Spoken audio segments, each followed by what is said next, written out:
Start. I am just quoting few records. In volume 2 of the file 25.4 NGO, it is PM file on INA treasure.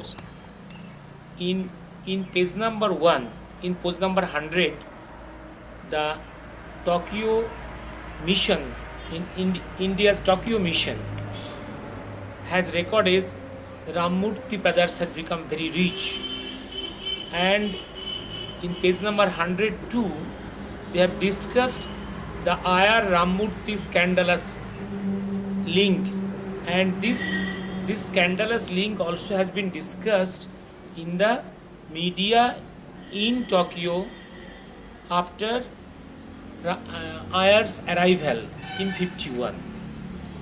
And here in one note, page number 99, in the correspondence of our India mission of Tokyo, IR's ill motive is recorded.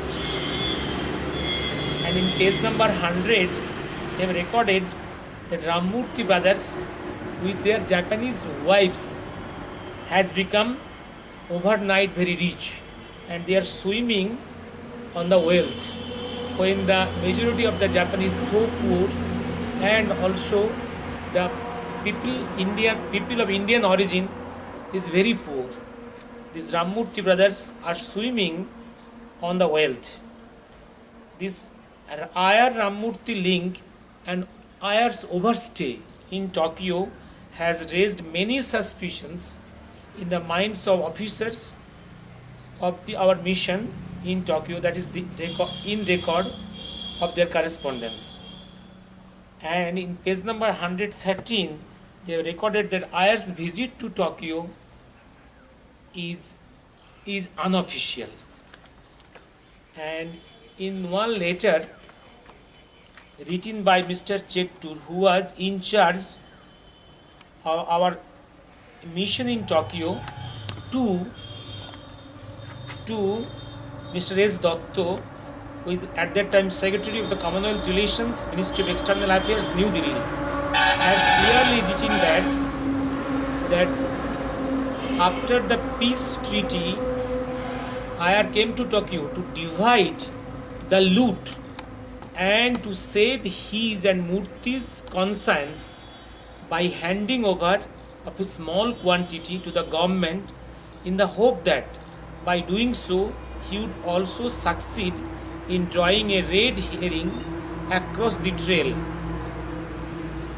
And also I have shown in one page that his mission has given a note that they want an inquiry into this wealth, but the PM of India is not willing to have any inquiry into this pilferage of wealth.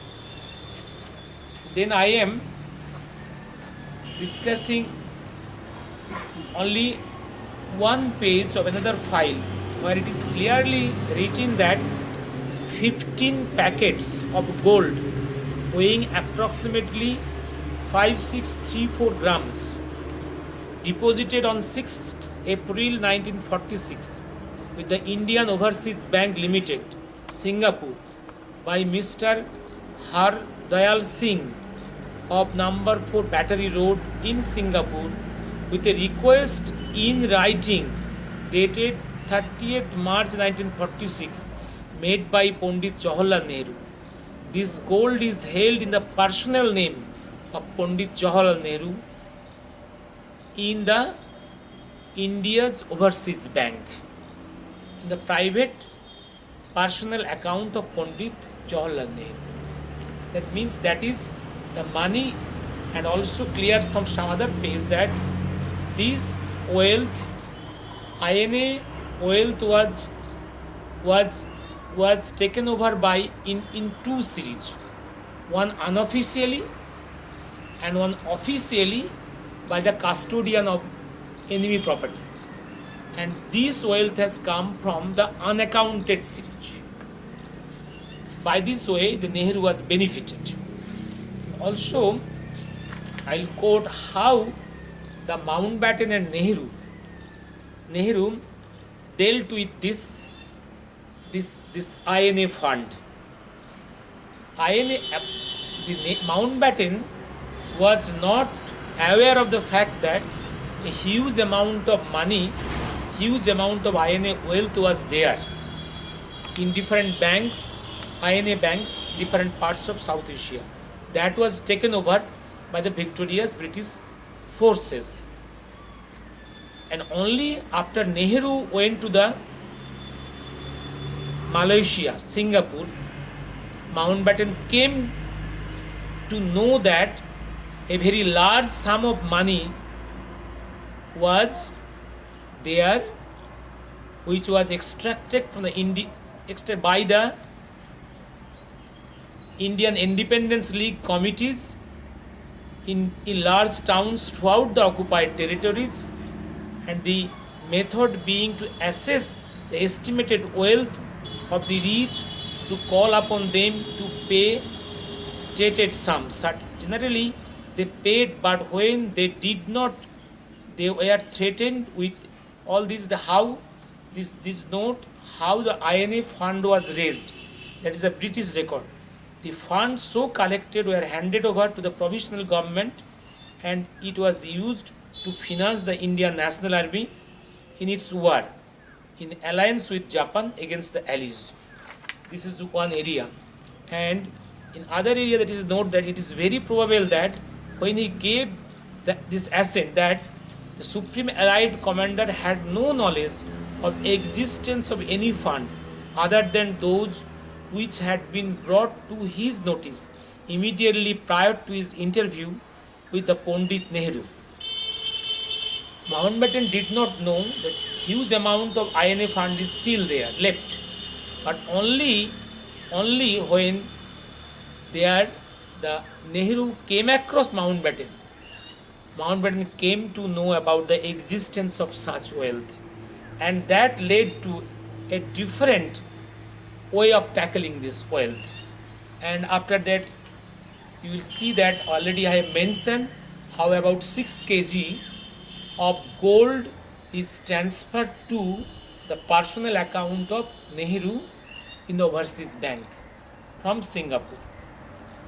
And I will discuss another document. That document about that is, I am discussing another document that is, yes, and here is a discussion about a 1700-year-old image of Lord Buddha made of emerald. That is discussed in the media in Tokyo. That is a very costly emerald made Lord Buddha. There is a news that this idol is in the hand of a Japanese, and this Japanese is Mr. T. Ishikawa, a resident of Ameri City, accompanied by a person who was introduced to us. Means this note is of the officers of the Indian mission in Tokyo, called at ISI yesterday and recorded that a 1700-year-old image of Lord Buddha made of emerald was soon to be sold by its owner to an American multimillionaire connected with the Rockefeller Foundation for US $30 million. Mr. Ishioka himself had neither seen the image nor did he know its owner, but the monk had seen the image and also knew its owner. According to him, the image showed Lord Buddha with folded hands, was about a feet height and weighed about 14 1,700 carats. It was fixed on a 21-inch square piece of wood. Both Mr. Ishioka and Buddhist monk added that they did not like the idea of the image of Lord Buddha going to USA for sake of money. On the other hand, they thought that Prime Minister Nehru was anxious that the image should be acquired by the government of India.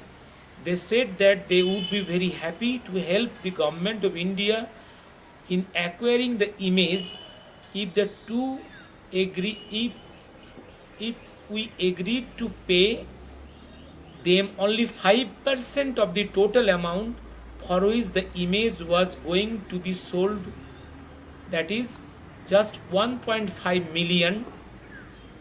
They refused to disclose as to how they could accomplish such a remarkable job of getting us an article for 1.5 million when, according to their own statement, someone else was ready to pay $30 million for the same article. The matter was reported to the consular. He said that there were some previous papers also on the subject. I look at the old fellow showed that a story about the treasure of the late Subhash Chandra Bose was told to us,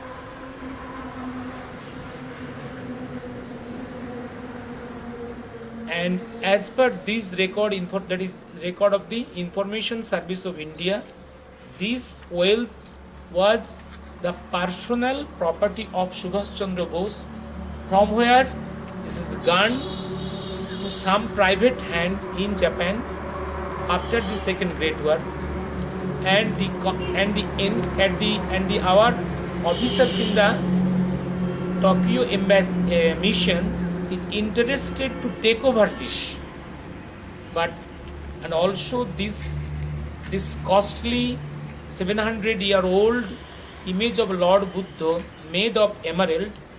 This issue was also discussed in the Parliament of Japan, and this issue has proceeded nowhere. And in one page of this report of Information Service of India, you are getting this record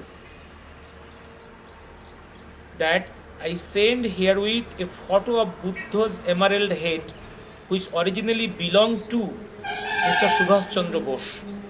This is another letter, and subsequent fate of this emerald Buddha is in darkness. We do not know. And another file I can discuss now, that still after that there are many packets of INA treasure in form of gold has been catalogued. Some packets about 13 kg of gold, some are 11 kg. All these are records in the volume 1 of the file INA treasure of the file. And also I can